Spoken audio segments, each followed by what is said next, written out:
Hello, this is Greg. I wanted to do a post today on Tesla because it's actually February 28th of 2017, and the big news on Tesla yesterday was that Goldman Sachs had downgraded the stock. So I wanted to do a post, and the post I wanted to do is 5 reasons why I think Tesla's stock price is a buy regardless of what Goldman Sachs has to say. Um, the Goldman move was actually strange because they've actually participated in a number of, of Tesla financings. I did a Google search quickly and learned that Tesla has started doing more business with Deutsche Bank and other banks. And I wonder if the downgrade they received wasn't a reflection of this. So let's get on to the 5 reasons why I think instead of selling the stock with a price target that Goldman has at 185, I actually think the stock is got some nice upside from here, possibly something like a double over the next 2 or 3 years. Um, the number one reason why I think that the stock is a buy is what I call the 10 times value rule.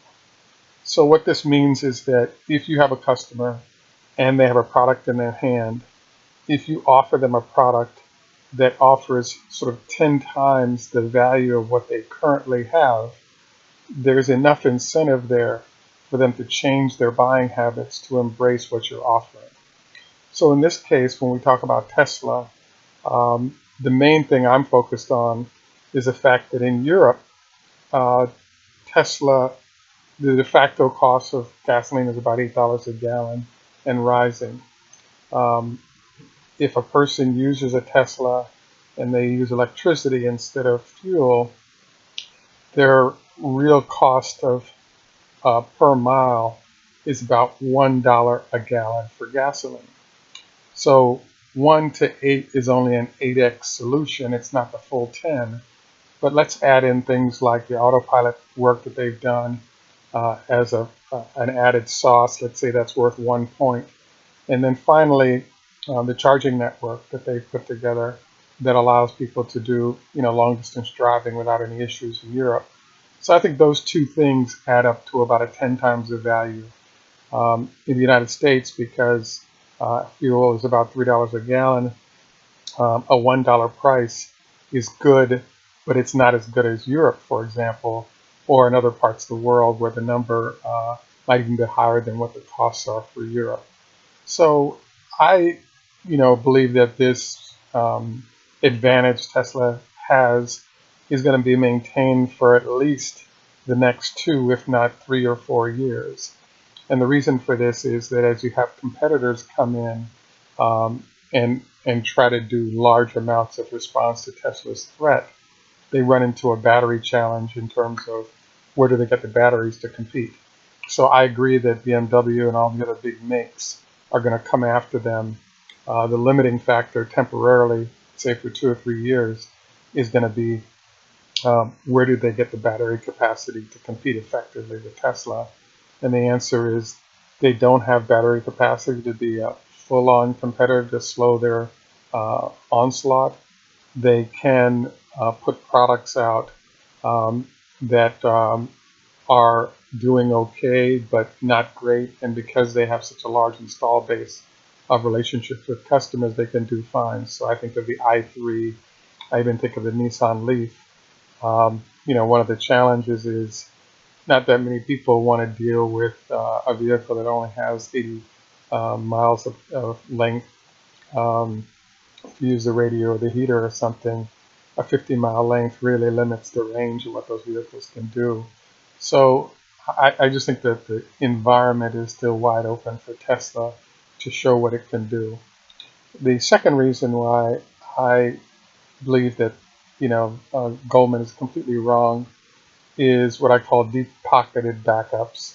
Um, Tesla has so many options behind them of how to close out the $1.7 billion needed to roll out the 3. One, Elon Musk could write a check. Two, he's got several board members, including the Google founders, who would write a check. 3, I think that it's amazing that Tesla's structure for rollout of the 3 is going to be employees first, and then current S owners second, and then third, the general population. I think Tesla could easily, move from pre-order to locked-in sales. And for those customers wanting to put up half the purchase price or a significant cash down, they could simply use cash to jump the line. And this would provide the capital needed to sort of get through their tight space. So these are just 3 options that I think Tesla has for addressing their short-term cash needs as they go to market with the 3. The third reason that I think Tesla is a great value, a great buy, is if you're either an owner currently or you're on the waiting list to purchase the 3 because you see the value proposition there. What I love is the fact that there are 400,000 people that have expressed their interest with a $1,000 deposit. And yes, they can cancel, but I think that the nature of the research it took for those folks to sort of join the parade is a sign of sort of the marketplace attitude.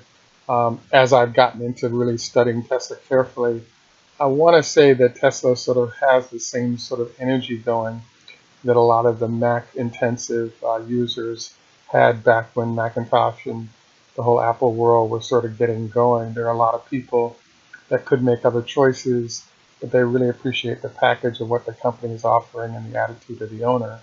And I think that lends itself to sort of a positive move forward. The fourth reason I think Tesla is in good shape is sort of pre-sales. Even though there are people that may not have the car, they may have the solar panels or are waiting for the power wall or the set of products that really differentiates them from competitors. So for example, if you purchase an S, you might want to have solar panels on your house, and then you might want to have those solar panels feeding your car. But another way to do it would simply be to get a Tesla Powerwall, and now you have a complete loop where your solar panels are actually paying for your car usage. And then the fifth and final reason is what I call mind-blowing performance. So what a lot of people, what has been happening in the auto industry for the last 50 years is every year you get more horsepower, and now it's a technology-driven, along with redesign of pistons, etc. I'm just blown away by the fact that the torque ability allows you to take an SUV in the form of the X and blow the doors off of anything that costs less than $500,000 to build. So it's nice that cars can go 200 or 250 miles an hour, but most people are lucky if they can go 80, 90 miles an hour, at least on US roads, given the amount of traffic and potholes and other issues. And so I think that Tesla ability to destroy any and everything between 0 and let's say 70 miles an hour means that it is the best solution for those wanting performance in any vehicle of any type on the market. Not to mention that while you have that performance, you can ride with 4 seats in your car and the comforts of full air conditioning versus their opposing vehicles that require only 2 seats, and it's difficult to get in. So again, I say I believe Tesla is an excellent purchase for these reasons, and I think Goldman Sachs has an axe to grind, because usually you move a rating to neutral, not a downgrade. And I think if you're a buyer of their products and their process, I think the stock is a screaming buy. Look forward to commenting more. Enjoy.